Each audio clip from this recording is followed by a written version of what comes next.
What kind of mindset should an income trader maintain, and how should I handle fear of missing out? There's a lot of different ways to trade, and it's a gazillion different ways to make money in the market. Before we get rolling here, just a reminder to please like and share our videos. Your support helps us to continue to bring you the wonderful content that we share with you each and every week. I'm often asked, do I trade an M3.4U according to the guidelines every cycle? And the answer is no. Well, why not? It's because I understand the market. If I understand the market, and I think that there's a very high probability I'm going to get a 300-point move up in the Russell, why the heck would I trade an M3.4U in that condition? Now, if I traded an M3.4U, would I lose? Oh, it would be fine. It would be no problem whatsoever. But there's so much more opportunity to make money, right, somewhere else. And I understand that there's an opportunity to do that.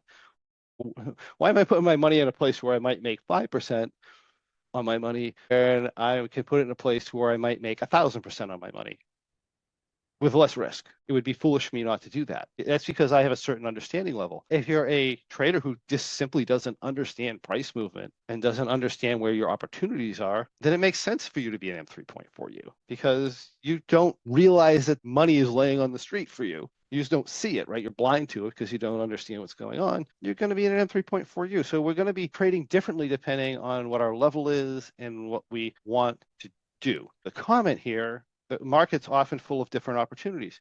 Yeah, but do you know that it's there? The semiconductor market is surging. You don't want to get into the semiconductor market when it's surging or after it has surged. You want to get in the semiconductor market before it surges. And if you have the trading capability to understand when that is, and you have the time capacity where you can actually watch the semiconductor market, this is the other thing. There's opportunity in Bitcoin, there's opportunity in TLT right now, there's opportunity in all different kinds of things all at the same time. And if you try to pay attention to all of them, you're not going to make money in any of them. It's like if you're hunting and a flock of birds take off and you're just shooting in the air randomly, you might hit something, you might not, probably not. You're going to miss a lot of them, right? But if you pick one of them or two of them to focus on and you watch them and you aim for them, you'll take them out almost every time. You have to have the ability or the bandwidth in your brain in order to actually watch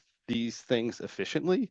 And then you also have to have the knowledge and the price movement to take advantage of those. If you don't, then you're just shooting in the dark and you're hoping to hit something, right? Or what a lot of people end up doing is they end up chasing this move at the top of the move, which is the typical trader. That's why the typical trader loses. They see this thing and it's already taken off and it's already up there and the move's already played out and everybody piles into it. You catch the very top of the move and then maybe you make a little bit if you're smart enough to get out, but then it drops out and then you end up losing money or breaking even. How should I handle FOMO? It's not really FOMO. It's like you're missing out because you didn't understand the opportunity was there. There's opportunities everywhere in life. It's not just in the market, right?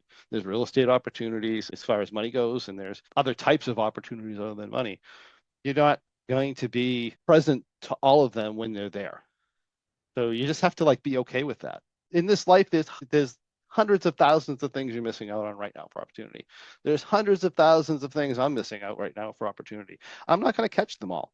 So I choose what to pay attention to, and I choose what I'm capable of paying attention to. Of course, I'm going to miss it. I'm not paying attention to it. My point being is decide what you want to focus on and pay attention to those things and focus on the things you understand where the opportunity is. And that's going to be different dependent on your level. If you're just an income trader and you've chosen not to pay attention to those things, then you can't expect to participate in them unless you happen to get lucky and you happen to buy something. You want to make sure that you're not getting overly concerned about every opportunity that's there. That's a typical squirrel. The dog is paying attention to this thing. He's got this treat in front of him, but he sees a squirrel, so he runs after the squirrel, right?